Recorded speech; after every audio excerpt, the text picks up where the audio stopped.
Hello mga kabomboms!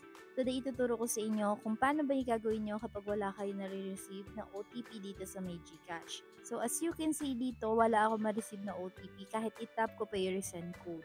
So kapag ganito din yung nangyayari sa inyo, ang gagawin nyo lang, lalabas kayo ng inyong GCash app and pupunta kayo sa my airplane mode. Enable natin tong airplane mode ng 1 minute, then after 1 minute, i-off lang natin.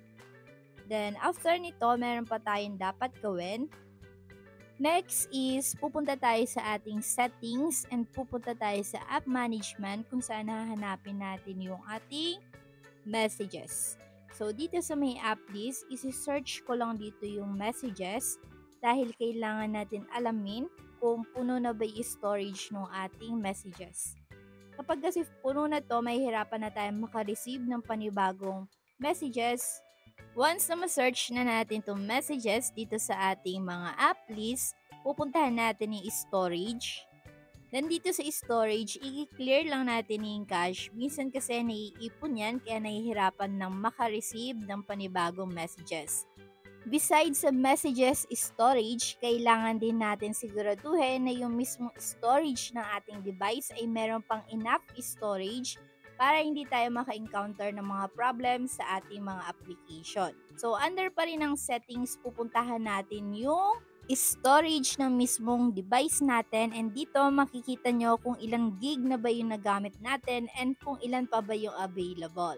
And pwede rin tayo mag-clean dito or mag-delete ng mga malalaking files. Makikita naman natin yan kapag tinap natin yung arrow. For example, dito sa may videos.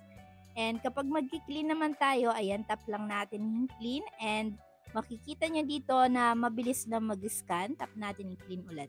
Okay. Then after nito, meron pa tayong solution na pwedeng i-apply. Punta tayo sa ating Play Store and siguraduhin natin na yung ating GCash app ay updated. Kapag hindi updated yan, ibig sabihin, late na yung version na ating ginagamit and kailangan talaga natin i-update yan. Okay, so itatype lang natin dito yung GCash. Pero kung hindi kayo naka-Android, punta kayo sa App Store. So dito, tap lang natin yung update kapag update yung nakalagay. Pero kapag open, ibig sabihin okay lang yan kasi updated pa yung version na ginagamit mo. At yan yung mga basic na dahilan kung bakit hindi tayo nakaka-receive ng OTP. Pero kung hindi pa rin masolusyonan yan, kailangan nyo i-check mismo yung inyong SIM card kung nakaka-receive din ba siya ng ibang messages. Kasi kapag luma na yung SIM card mo or may problema na, kailangan mo magpalit ng replacement SIM card kung saan kukuha ka pa rin ng parehong numero. And para sa guide niyan, meron tayong complete guide niyan at ilalagay ko na lang yung link sa may comment section.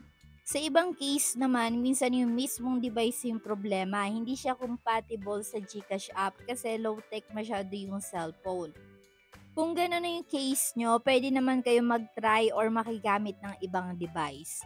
At kung minsan meron din problem yung mismong GCash account nyo, so pwede nyo i-check yung email nyo or message kung meron kayo na-receive na galing kay GCash at sinasabing restricted or anything na pwede maging dahilan kung bakit hindi kayo nakaka-receive ng OTP at hindi kayo nakakapagbukas ng inyong GCash account. Well, hanggang dito na muna ang ating tutorial for today. Kung meron kayong mga katanungan or suggestion, iwan nyo lang yan sa ating comment section. Stay blessed everyone!